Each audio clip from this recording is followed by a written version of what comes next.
ओम नमो भगवते वासुदेवाय. ओम श्री परमात्मने नमः. अध्यायी 87. श्रुतीने केलेली भगवंताची स्तुती आणि ब्रह्मज्ञान आणि ब्रह्मविद्या. परीक्षितांनी विचारले, भगवन, ब्रह्म हे कार्य आणि कारणाच्या सर्वथैव पलीकडचे आहे. सत्व, रज आणि तम हे तिन्ही गुण त्यात नाहीतच. वाणीने किंवा मनाने सुद्धा ते सांगता येत नाहीत. दुसऱ्या बाजूला सर्व श्रुतींचा विषय तर 3 गुण हाच आहे. अशा स्थितीत श्रुती निर्गुण ब्रह्माचे प्रतिपादन कसे काय करतात? तेव्हा शुक म्हणाला, भगवंतांनी जीवांना अर्थ, धर्म, काम व मोक्ष यांच्या प्राप्तीसाठी त्यांच्या ठिकाणी बुद्धी, इंद्रिये, मन आणि प्राणांची निर्मिती केली. ब्रह्माचे प्रतिपादन करणाऱ्या उपनिषदांचे हेच ज्ञान पूर्वजांचे सुद्धा पूर्वज असलेल्या सनकादी ऋषींनी स्वीकारले. जो कोणी श्रद्धापूर्वक यांचे श्रवण मनन करतो तो सर्व उपाधीपासून मुक्त होऊन परम कल्याण स्वरूप परमात्म्याला प्राप्त होतो. याविषयी मी तुला नारायणाशी संबंधित एक कथा ऐकवतो. ती कथा म्हणजे नारद आणि नारायण ऋषींचा संवाद होय. भगवंताचे भक्त नारद एकदा निरनिराळ्या लोकांमध्ये फिरत असताना सनातन ऋषी भगवान नारायणांचे दर्शन घेण्यासाठी बद्रिक आश्रमात गेले. मनुष्य मात्राचे लौकिक कल्याण आणि त्यांना मोक्ष प्राप्ती व्हावी म्हणून भगवान नारायण या भारतवर्षामध्ये या कल्पाच्या सुरुवातीपासूनच धर्म, ज्ञान आणि संयम धारण करून तपश्चर्या करीत आहेत. परीक्षिता, एके दिवशी ते कलाप ग्रामवासी सिद्ध ऋषींच्या बरोबर बसले होते. त्यावेळी नारदांनी त्यांना प्रणाम करून हाच प्रश्न विचारला होता. भगवान नारायणांनी सर्व ऋषी ऐकत असता जनलोकामध्ये राहणाऱ्या पूर्वीच्या लोकांचा जो ब्रह्मविचार झाला होता तो नारदाला सांगितला. भगवान नारायण म्हणाले, नारद मुने, पूर्वी एकदा जनलोकामध्ये राहणारे ब्रह्मदेवाचे मानसपुत्र नैष्टिक ब्रह्मचारी सनक, सनंदन, सनातन आणि ऋषींचे ब्रह्मसत्र झाले होते. म्हणजेच ब्रह्मविषयक चर्चासत्र झाले होते. त्याच वेळी तू माझ्या श्वेतद्वीपाधिपती अनिरुद्धाचे दर्शन घेण्यासाठी श्वेतद्वीपाकडे गेला होतास. त्यावेळी तिथे ज्या ब्रह्माच्या विषयात श्रुती मौन धारण करतात त्यासंबंधी अतिसुंदर चर्चा झाली होती. जो तू मला आता विचारलास तोच प्रश्न त्यावेळी तिथे उपस्थित केला गेला होता. सनक, सनंदन, सनातन आणि सनतकुमार हे 4ही भाऊ शास्त्रीय ज्ञान, तपश्चर्या आणि स्वभाव या बाबतीत समान आहेत. त्यांना शत्रू, मित्र आणि उदासीन एकसारखेच वाटतात. त्यांनी आपल्यापैकी सनंदन यांना वक्ता म्हणून नियुक्त केले आणि अन्य भाऊ श्रोते झाले. सनंदन म्हणाला, पहाटे झोप घेत असलेल्या सम्राटाला जागे करण्यासाठी जसे त्याचे नौकर भाट त्याच्या जवळ येतात आणि त्याचे पराक्रम व सुयशाचे गायन करून त्याला जागे करतात, त्याचप्रमाणे जेव्हा परमात्मा आपणच निर्माण केलेल्या संपूर्ण जगाला आपल्यामध्ये लीन करून आपल्या शक्तीसहित झोपी जातो तेव्हा प्रलयाच्या शेवटी श्रुती त्यांचे प्रतिपादन करणाऱ्या वचनांनी त्यांना जागे करतात. श्रुती म्हणतात, ज्यांना कोणी जिंकू शकत नाही अशा प्रभू, आपला जय जयकार असो, जय जयकार असो. आपण स्वभावताच सर्व ऐश्वर्याने परिपूर्ण आहात. म्हणून चराचर जीवांच्या आनंदमय अशा मूळ स्वरूपाला आच्छादित करून त्यांना बंधनात अडकवणाऱ्या त्रिगुणांना धारण करणाऱ्या मायेचा नाश करा. प्राण्यांमधील ज्ञानादी सर्व शक्तींना जागृत करणारे आपणच आहात. कधी आपण मायेच्या द्वारा जगाची उत्पत्ती करून सगुण रूप धारण करता तर कधी मूळ सच्चिदानंद स्वरूपात राहता. आम्ही वेद आपले असेच वर्णन करतो. ज्याप्रमाणे घटाची कार्ये मातीरूप कारणातून उत्पन्न होऊन त्यातच लय पावतात त्याप्रमाणे जे आपल्यामध्येच कोणताही बदल न घडता हे सारे इंद्रियांना कळणारे विश्व जे आपल्यापासून उत्पन्न होऊन आपल्यातच विलीन होते आणि विश्व नसते तेव्हाही केवळ आपणच शिल्लक असतात. म्हणून वेदमंत्र आणि मंत्रदृष्टे ऋषी हे सर्व विश्व ब्रह्मच मानतात. तसेच मनाचे चिंतन असो की वाणीचे उच्चारण तेही आपल्या संबंधीच आहे असे त्यांना वाटते, कारण आपल्याशिवाय अन्य वस्तूच नाही. जसे माणसाने कुठेही पाय ठेवला तरी तो पृथ्वीवर ठेवला असेच होते. म्हणूनच हे त्रिगुणात्मक मायाधिपती विवेकी लोक सर्व लोकांचे सर्व पाप नाहीसे करणाऱ्या तुमच्या कथामृत सागरात डुंबत राहून सर्व प्रकारचे पापताप नाहीसे करतात. तर मग हे पुरुषोत्तमा, ज्यांनी आत्मज्ञानाने अंतकरणातील विकार आणि काळामुळे उत्पन्न होणारे वार्धक्यातील दोष दूर केले आहेत आणि त्यामुळे जे अखंड आनंद स्वरूप अशा आपल्या परम पदाला प्राप्त झाले आहेत त्यांचे पापताप नाहीसे होतील यात शंकाची कसली. हे भगवन, मनुष्य प्राणी जर तुमची सेवा करतील तरच त्यांचे जीवन सफल होईल, नाहीतर त्यांचे श्वासोश्वास म्हणजे लोहाराच्या भात्यासारखेच होत. आपल्या अनुग्रहामुळेच महतत्व, अहंकार इत्यादी जड तत्वांनी ब्रह्मांड रचले. अन्नमयादी 5 कोशात त्याच्या आकाराने राहून आपण त्यांना चैतन्यमय केले. या 5 कोशांचा आधार असलेले ब्रह्म ही आपणच आहात. किंबहुना कार्यकारणात्मक विश्वाच्याही पलीकडे असणारे व त्याच्या नाशानंतरही शिल्लक राहणारे साक्षीभूत सत्य तत्व आपणच आहात. ऋषींनी आपल्या प्राप्तीचे जे मार्ग सांगितले आहेत त्यापैकी मणिपूर चक्रात असणाऱ्या ब्रह्माची उपासना स्थूल दृष्टीने साधक करतात. जेथून सर्व नाड्या शरीरभर पसरल्या आहेत त्या हृदयात दहर ब्रह्माची उपासना आरुणी साधक करतात. हे अनंता, त्या हृदयातून सुषुम्ना नावाची जी एक नाडी तुमच्या साक्षात्काराचे श्रेष्ठ स्थान असलेल्या ब्रह्मरंध्रात गेली आहे, तिथे काही साधक तुमची उपासना करतात. या साधकांना तेथे तुमचा साक्षात्कार झाल्यानंतर पुन्हा या संसारात यावे लागत नाही.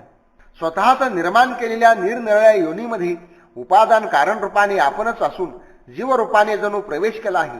अग्नी जसा लहान मोठ्या लाकडामुळे लहान मोठा वाटतो त्याप्रमाणे त्या योनीत राहण्यामुळे आपण लहान मोठे भासता.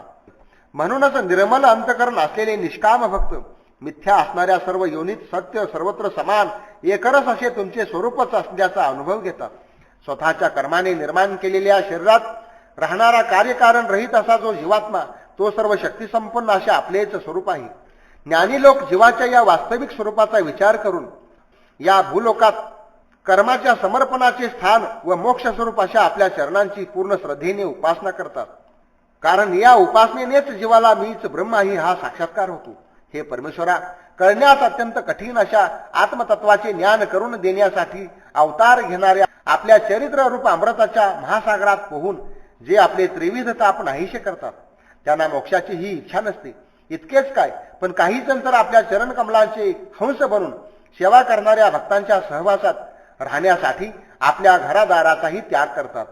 जर हे शरीर तुमच्या सेवेसाठी उपयोगात आणले तर तेच आपला आत्मा हितचिंतक आणि मित्र बनते. शिवाय आपणही जीवाचे हितचिंतक मित्र व आत्मा असल्यामुळे त्याला भेटायला नेहमी उत्सुक असतात. अशी सर्व सोय असूनही जीवांचे केवढे हे दुर्दैव की ते आपल्या उपासनेत रमत नाहीत. उलट शरीर, घरदार इत्यादी विनाशी वस्तूत रमून स्वतःची अधोगती करून घेतात. परिणामी त्यांच्या ठिकाणीच वासना जडल्याने पशु पक्षादी क्षुद्र शरीरे त्यांना प्राप्त होतात आणि या भयंकर जन्म मृत्यूरूप प्रपंचातच ते भटकत राहतात. योगीजन प्राण, मन, इंद्रिय यांचा निग्रह करून दृढ योगाभ्यासाने अंतकरणात ज्या तत्वरूप आपली उपासना करतात त्याच तत्वाला तुमचे शत्रू सुद्धा निरंतर तुमच्या स्मरणाने पात्र होतात.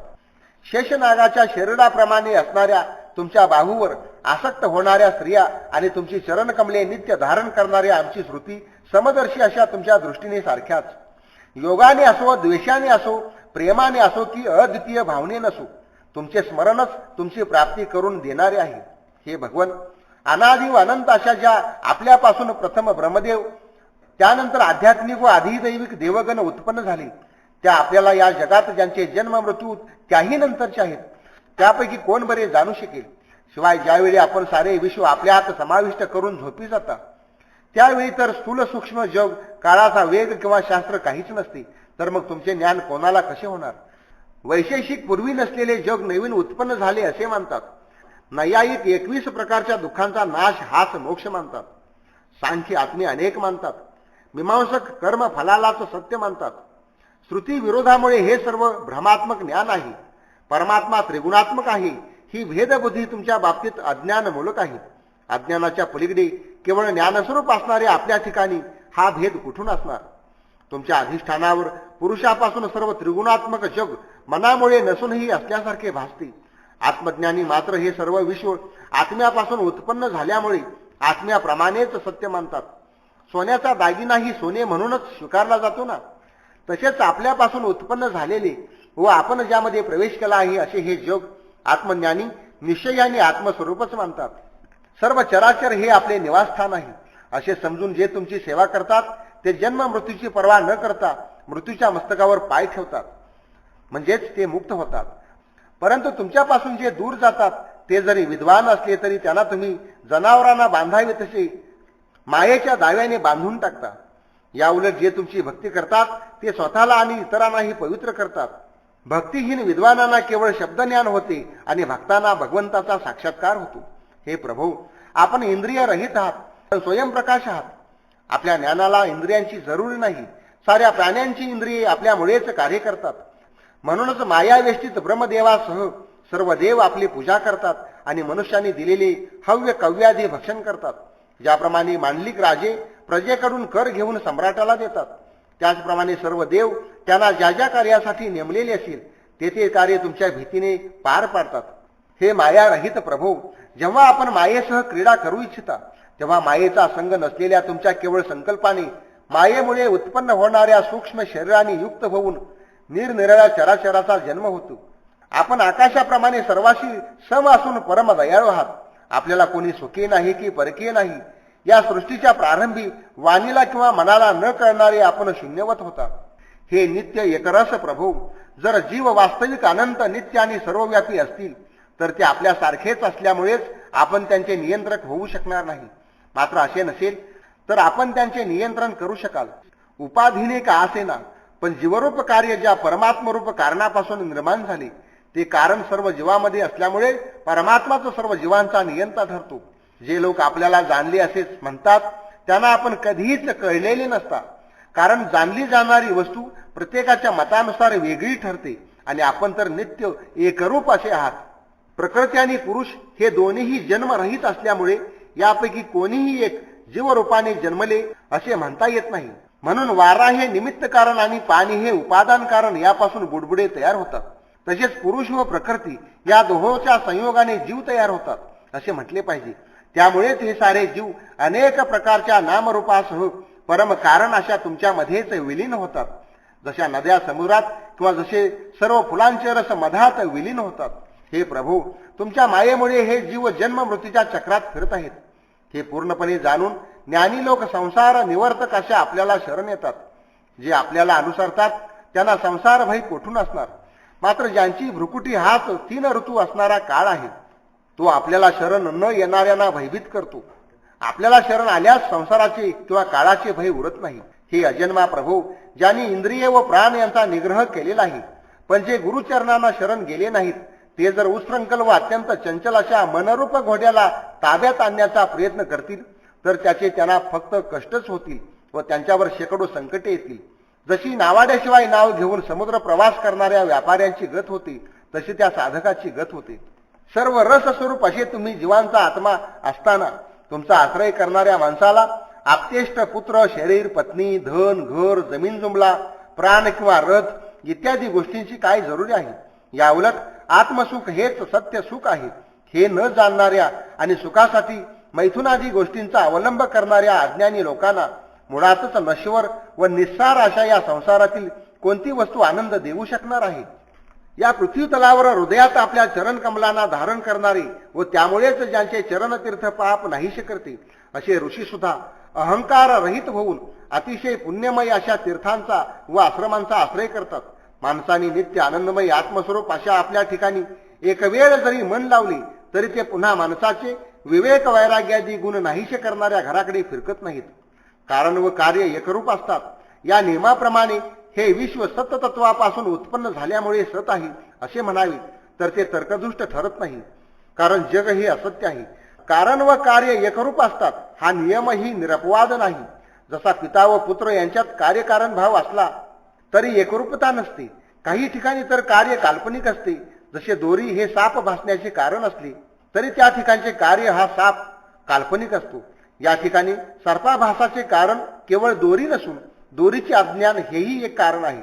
याचप्रमाणे सत्तत्वाच्या ठिकाणी अज्ञानाने भासणारे हे जग असल्यामुळेच ते सापाप्रमाणे मिथ्या किंवा काल्पनिक आहे. व्यवहाराच्या सिद्धीसाठी जग सत्य मानले तरी त्यामुळे काही बिघडत नाही. त्यामुळे ब्रह्माद्वैताच्या पारमार्थिकतेला बाध येत नाही. कारण जगाची सत्ता ही व्यावहारिक सत्ता आहे आणि ही अंध परंपरा अनादी काळापासून चालू आहे. अशा स्थितीत कर्मफल नित्य मानणारी तुमची वेदवाणी कर्मावर अत्यंत श्रद्धा ठेवणाऱ्या मंदमतींना भ्रमित करते. हे विश्व उत्पत्तीच्या पूर्वी नव्हते आणि प्रलयानंतरही असणार नाही. त्यावरून हे सिद्ध होते की मध्ये सुद्धा नित्य अशा तुमच्या अधिष्ठानावरच ते मिथ्या भासते. म्हणूनच माती इत्यादी कारणापासून उत्पन्न झालेल्या घडा इत्यादी कार्यद्रव्यांची जगाला उपमा दिली जाते. पण अज्ञानी लोक मात्र मनाच्या या खोट्या कल्पनारूप जगाला सत्य मानतात. तोच अज्ञानी जीव जेव्हा मायेमुळे अविद्येला कवटाळतो आणि त्यामुळे देहेंद्रियांना आपलेच खरे रूप समजतो तेव्हा त्याचे मूळचे नित्य शुद्ध बुद्धादी स्वरूप लोप पावते आणि तो जन्म मृत्यूच्या चक्रात फिरत राहतो. परंतु हे प्रभू, आपण मात्र सापाने कात टाकावी तसा मायेचा त्याग करता. म्हणून आपले ऐश्वर्य नित्य आपल्या बरोबरच राहते. त्यामुळे अष्टसिद्धियुक्त अनंत ऐश्वर्यात आपण विराजमान राहता. हे भगवन, अज्ञानी लोकांनी योगी होऊन सुद्धा जर आपल्या इंद्रियातील विषय वासनांना उखडून फेकून दिले नाही, तर आपण त्यांच्या हृदयात असून सुद्धा एखाद्याने आपल्याच गळ्यातील मणी आठवण नसल्यामुळे इकडे तिकडे धुंडाळावा, त्याप्रमाणे ते आपल्याला शोधत राहतात, पण आपण त्यांना मात्र सापडत नाही. जे लोक आपल्या इंद्रियांना तृप्त करण्यातच मग्न असतात, त्यांना इहलोकी उपभोगासाठी द्रव्यार्जन करण्यासाठी कष्ट करावे लागतात. शिवाय जन्म मृत्यूपासून त्यांची सुटका झालेली नसते. आणि आपले स्वरूप समजून न घेतल्यामुळे स्वतःच्या विहित कर्माचे उल्लंघन त्यांच्याकडून होते, म्हणून परलोकात गेल्यावर नरकाची भीतीही राहते. हे भगवन, आपले वास्तविक स्वरूप जाणणाऱ्या मनुष्याला आपण दिलेल्या पुण्य पापाच्या सुख दुःखरूप फळाची जाणीव होत नाही. त्यावेळी विधी निषेध प्रतिपादन करणारे शास्त्र सुद्धा त्याला लागू होत नाही.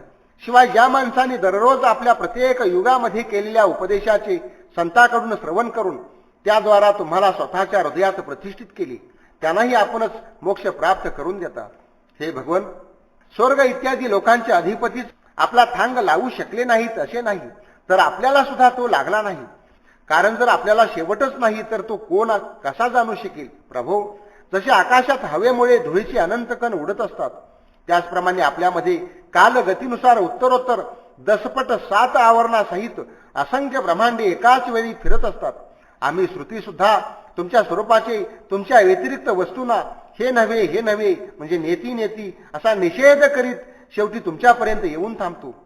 भगवान नारायण म्हणाले, अशा प्रकारे सनकादिक ऋषींनी आत्मा आणि ब्रह्म यांचे ऐक्य सांगणारा उपदेश ऐकून आत्मस्वरूपाला जाणले आणि स्वतः ते नित्य सिद्ध असूनही या उपदेशाने कृतकृत्य होऊन त्यांनी सनंदनांची पूजा केली. अशा प्रकारे सर्वांचे पूर्वज असणाऱ्या त्या आकाशकामी महात्म्यांनी सर्व वेद पुराणे आणि उपनिषदांचे सार काढले आहे. हे ब्रह्मदेवाच्या मानसपुत्रा, तू सुद्धा श्रद्धायुक्त अंतकरणाने ही ब्रह्मविद्या धारण करून स्वच्छंदपणे पृथ्वी तलावर विहार कर. ही विद्या माणसाच्या सर्व वासना भस्म करणारी आहे. शुक म्हणाला, परीक्षिता, संयमी, ज्ञानी, पूर्णकाम आणि नैष्टिक ब्रह्मचारी अशा नारदाने भगवान नारायणांनी केलेला उपदेश श्रद्धेने ग्रहण करून म्हटले. नारद म्हणाला, भगवन, परम पवित्र कीर्ती असणाऱ्या श्रीकृष्णांना नमस्कार असो. आपण सर्व प्राण्यांच्या मोक्ष प्राप्तीसाठी रमणीय कला अवतार धारण करता. नारदाने अशा प्रकारे आदी ऋषींना आणि त्यांच्या शिष्यांना नमस्कार करून माझे साक्षात पिता असलेल्या श्रीकृष्ण द्वैपायनाच्या आश्रमाकडे प्रयाण केले. व्यासाने त्यांचा यथोचित सत्कार केला. आसनावर बसल्यावर नारायणांच्या तोंडून जे काही ऐकले होते ते सर्व नारदांनी त्यांना सांगितले. राजन, मनवाणीच्या पलीकडे असणाऱ्या गुणरहित अशा परमात्म्यामध्ये मनाचा प्रवेश कसा होतो हे तुझ्या प्रश्नाचे उत्तर मी तुला सांगितले. भगवानच या विश्वाचा संकल्प करतात, तसेच त्याच्या सुरुवातीला, मध्ये आणि शेवटी तेच असतात. प्रकृती आणि जीव या दोघांचे ते स्वामी आहेत. तेच ही सृष्टी निर्माण करून जीवाबरोबर हिच्यामध्ये प्रवेश करतात आणि शरीरांची निर्मिती करून तेच त्यांचे नियंत्रण करतात. गाढ झोपेत मनुष्य ज्याप्रमाणे शरीराचे अनुसंधान सोडतो, त्याचप्रमाणे ज्यांची प्राप्ती झाल्यावर मायेतून मुक्त होतो, अशा चिन्मात्र स्वरूपाने मायेचा निराश केलेल्या संसार भय दूर करणाऱ्या श्रीहरींचे निरंतर चिंतन करीत राहावे. या ठिकाणी 87वा अध्याय समाप्त झाला. भगवान श्रीकृष्णार्पणमस्तु.